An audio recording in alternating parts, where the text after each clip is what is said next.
Ready start. हाल के दिनों में भारत से सटे सीमाई इलाकों में चीन की एकाएक बढ़ती हरकतें चिंता पैदा करने वाली हैं।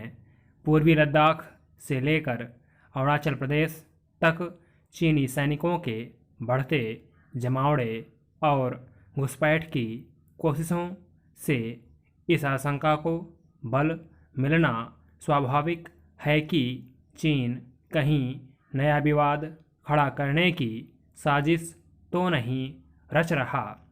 पिछले हफ्ते अरुणाचल प्रदेश के तवांग सेक्टर में करीब 200 चीनी सैनिक भारतीय सीमा में घुस आए थे। भारतीय सैनिकों के ललकारने पर विवाद की स्थिति बन गई, लेकिन दोनों देशों के वरिष्ठ कमांडरों ने बातचीत से मामला सुलझा लिया। इससे पहले अगस्त में करीब 100 चीनी सैनिक उत्तराखंड के बाराहोती सेक्टर में घुस आए थे और भारतीय क्षेत्र में 3 घंटे तक मौजूद रहे थे। तवांग में चीनी सैनिकों की घुसपैठ के पीछे हालांकि तर्क यह दिया गया कि स्पष्ट सीमांकन नहीं होने की वजह से चीनी सैनिकों को पता नहीं चला और वे भारतीय सीमा में आ गए। यह सही भी है कि जहां स्पष्ट सीमांकन नहीं है वहां ऐसा होता रहना असामान्य नहीं है, लेकिन यह गंभीर बात इसलिए है कि सीमा पर अक्सर अशांति का कारण इस तरह की घुसपैठ की घटनाएं ही बनती रही हैं।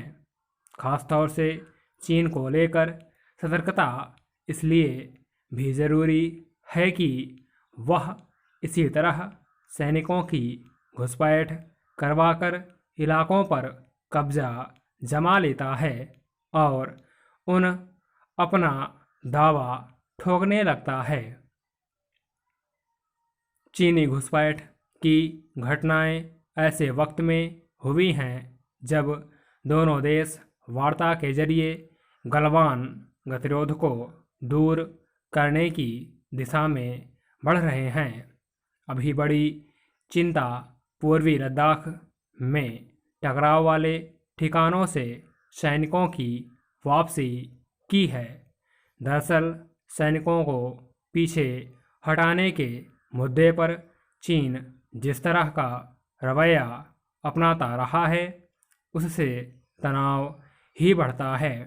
इससे वार्ताओं पर भी असर पड़ता रहा है, चाहे तवांग में चीनी सैनिकों की घुसपैठ हो या बारागोती में।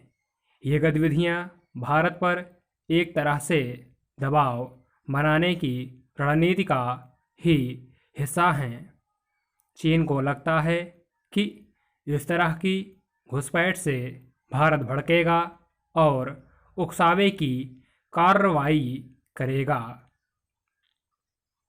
पूर्वी लद्दाख में चीन के बढ़ते सैन्य जमावड़े पर भारत के सेना प्रमुख जनरल MM नरवणे की चिंता बेवजह नहीं है। इस क्षेत्र में चीन ने जिस तेजी से बुनियादी ढांचे के विकास का काम छेड़ रखा है उसके पीछे उसके दूरगामी मकसद हैं।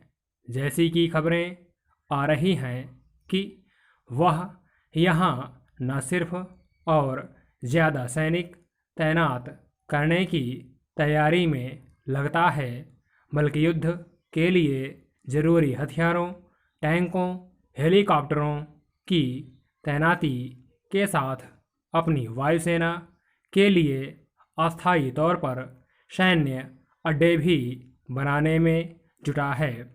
इससे इतना तो साफ है कि चीन अब आसानी से यहाँ से हटने वाला नहीं।